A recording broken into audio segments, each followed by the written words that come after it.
Um, a reunion, quite a short one, but a reunion. How do you imagine that kind of conversation and that meeting went? Well, listen, it's hard to know, isn't it, unless you're a fly on the wall. But I think it's an important meeting, as you say. It was only 30 minutes. We don't know whether the king invited Harry to come over, whether Harry just did what I think he might have done, which is just heard this pretty shocking and devastating news and got on the first flight that he could to come and see his papa, as he calls Charles. They haven't actually seen each other since the late Queen's funeral back in September 2022. So, because there was no meeting at all between them at the coronation, which was the last time Harry was over here with his family. So I can only imagine that it must have been a really emotional meeting for both of them. And as you pointed out, The Sun have coverage that, in fact, Prince Charles, a man known for his meticulous timing and not liking to make changes to his timetable, did actually push his departure back to Sandringham a little bit so that he could accommodate that visit with Harry, which I think also indicates it was quite a spontaneous visit as well.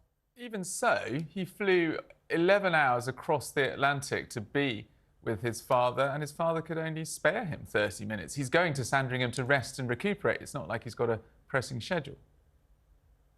Well, I think if you consider some of the things that Harry has said in Spare and some of the things that have been articulated in documentaries, interviews, not least the attacks against Camilla, Queen Camilla, who has stood by Charles and who will continue to stand by him and be his rock through all of this.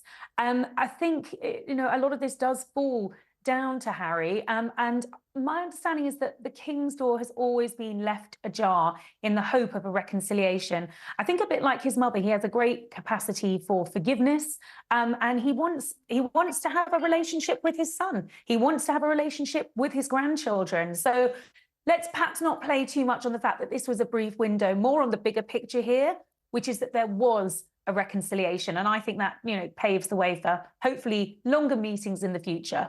And what about maybe with Prince William, who is going through undoubtedly an extremely challenging time? Catherine is still recovering from what was fairly major surgery. He wanted to spend more time with his family. And now a greater burden of responsibility on him to take up some of the positions from his father, and so many questions about the relationship with his brother. Yeah, I think the Prince of Wales is under unimaginable pressure at the moment. As you say, his wife has just got out of hospital only recently after undergoing major abdominal surgery, which is going to see her not in action until after Easter. And who knows then how much she's going to be able to do. There is also all of the work that he's going to have to pick up that his father can't do, that sort of outwardly public-facing duty that we rely on the royals to do. Now, last week we saw Queen Camilla picking up the mantle and, travelling around the country, carrying out engagements, putting on that brave face. The message was very clear.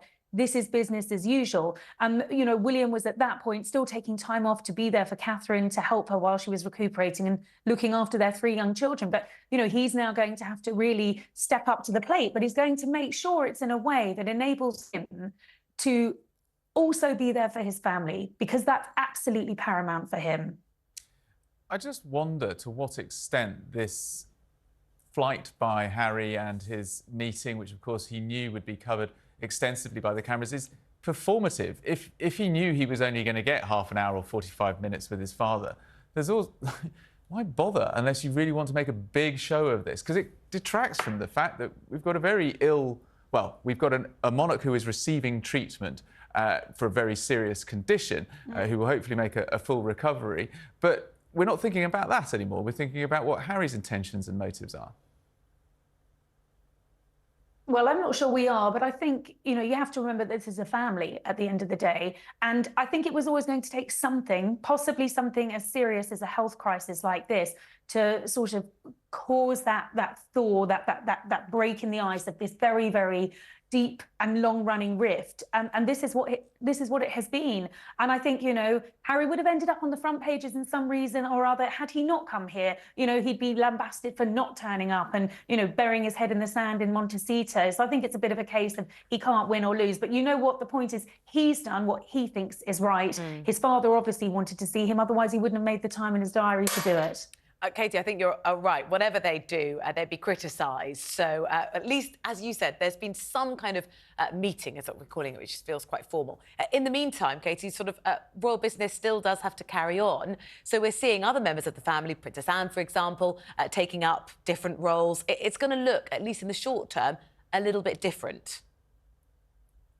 It is, and it's interesting you pick up on Princess Anne. I mean, Prince William will be out on official engagements today as well. But you know, it was the Princess Royal who said, when asked in an interview about this whole idea of slimming down the monarchy, well, you know, it's looking pretty slimmed down to me, and she was very myopic in that element because she could see the difficulties ahead if anything happened to one of the key members of the royal family. I mean, I think it's worth pointing out, see, we've spent so much time talking about Charles and Harry, that it was always part of Charles's master plan to have Harry and his wife up there on that main stage as key players, substitutes, ready to stand in and carry out royal duties. Well, those two members are down. Prince Andrew has been banished from royal life. So, you know, you look at the structure of the royal family and it's looking pretty skeletal at the moment, which then means there's so much more pressure on those working royals, Prince William and the Queen, of course, Princess Anne, the Duke and Duchess of Edinburgh, to really pick up all the slack and all the work. And I think it's at times like this where they can be left looking